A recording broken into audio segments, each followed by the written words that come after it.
This is Hinds Feet, pages 13 to 19.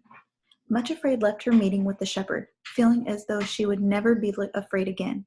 She began to sing one of her favorite songs from the great book, the book that the shepherds loved to sing from as they worked among the flocks and led them through the fields. Happily, she walked along when suddenly she saw Craven Fear. Poor Much Afraid. Her heart filled with a terrible panic. She looked right and left, but there was no place to hide. Craven Fear was coming right toward her. Well, here you are at last, little Much Afraid.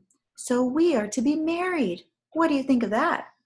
He pinched her as though trying to play, but it hurt her very much. Then he grabbed her, and poor Much Afraid cried out in pain. Suddenly, Craven Fear let go of her and backed away. The shepherd was there. One look at his flashing eyes and uplifted shepherd's staff was more than enough for that bully. Craven Fear turned and ran away. Much Afraid started to cry. Of course, she should have known that Craven Fear was a coward. All she needed to do was call for the shepherd, and that bully would have run away at once. Now her dress was torn, her arm was bruised, and her heart was full of shame. She didn't dare look at the shepherd. She supposed that he too was thinking how silly it was that she was so afraid.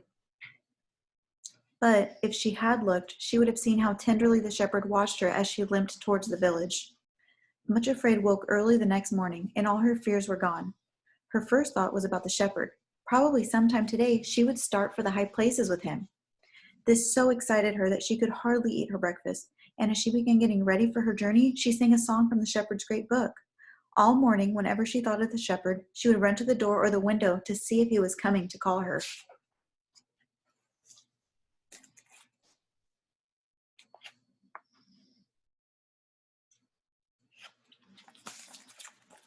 By noon, he still had not come, but some others came. All of a sudden, before she realized what was happening, there was a trampling of feet and many noisy voices. Then she was surrounded by a whole army of aunts, uncles, and cousins. Leading the pack was Aunt Dismal and her daughters, Gloomy and Spiteful. Next was Lord Fearing himself, followed by Coward. They rushed right into her cottage and locked the door. The whole family talked on and on about how she needed to spend more time with her relatives and how marriage to Craven would be the best thing for her to do. They told her that she could help him become a kinder and better person. Much Afraid sat and listened to their voices. Suddenly, they all heard something outside. In the distance was the sound of a man singing one of the songs from the book which Much Afraid loved so well. When the singer himself came in view, slowly passing along the lane, it was the chief shepherd, already leading his flock to the watering place. As she listened to his song, Much Afraid realized that the shepherd was calling her to go with him. But here she was, locked in with her terrible fears and unable to respond to his call. She did not realize that the fairies were holding their breath in case she would respond, because if she did, they would all run wildly at the door. Poor Much Afraid was too frightened to call, and then it was too late. The next moment she felt Coward's heavy hand over her mouth, and many other hands tightly holding her down on the chair. When they were very sure the shepherd had gone, they let her go and realized Much Afraid had fainted. They would have carried her away right then and there, but decided it was too dangerous. The people of the village would soon be returning from their work. The fairies decided to wait until dark, when no one could see them. Then they would take her to marry Craven Fear.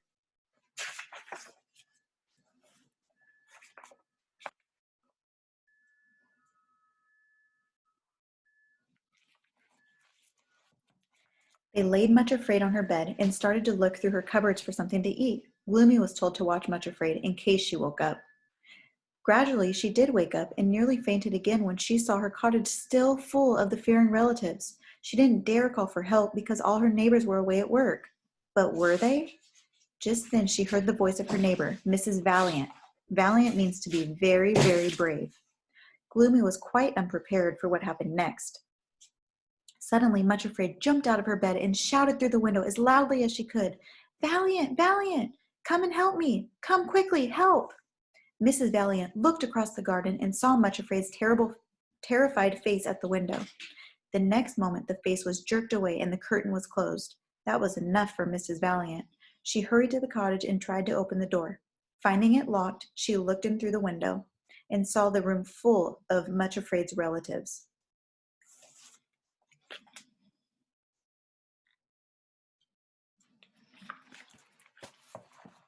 That brave lady put her head right in through the open window and cried out with a loud voice, "Out of this house you go, this minute, every one of you. If you are not gone in 3 seconds, I will call the chief shepherd. This cottage belongs to him, and you'll be in big trouble if he finds out you are here." Immediately, the door was unlocked and out poured the Fearings, tumbling over each other in their hurry to get away. Mrs. Valiant smiled in satisfaction as she watched them run. Then she went into the cottage to Much Afraid, who was still shaking with fear, and heard the whole story of what had happened. Mrs. Valiant made her a nice hot cup of tea and fixed her supper from the food the Fearings had been ready to eat. Then she cleaned up the mess the unwelcome visitors had made and tucked Much Afraid into bed. Before leaving the cottage, Mrs. Valiant put a bell beside the bed. "If you need help during the night, just ring the bell," she told Much Afraid, "and the whole Valiant family will come over right away." When Mrs. Valiant left, carefully locking the cottage door and taking the extra key that Much Afraid had given to her. For hours, Much Afraid lay in her bed, unable to sleep. Her body was bruised and her mind was troubled. There was something important I was supposed to do, she thought, but she couldn't remember what it was. Finally, she fell asleep. She woke suddenly an hour or two later and sat straight up in bed. The place in her heart where the shepherd had planted the seed of love was throbbing with pain.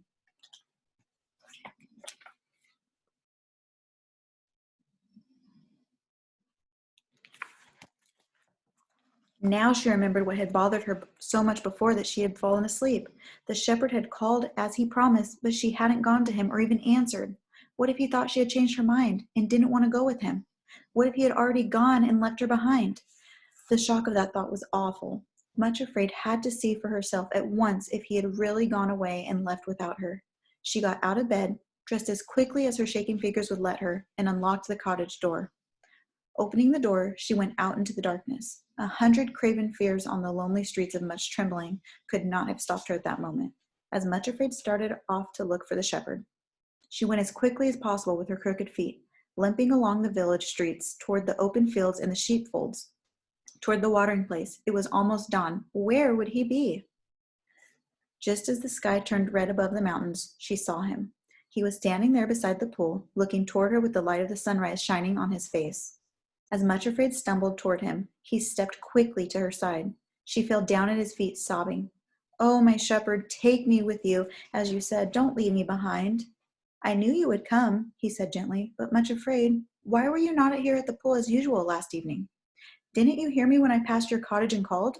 I wanted you to be ready with me to start this morning at sunrise."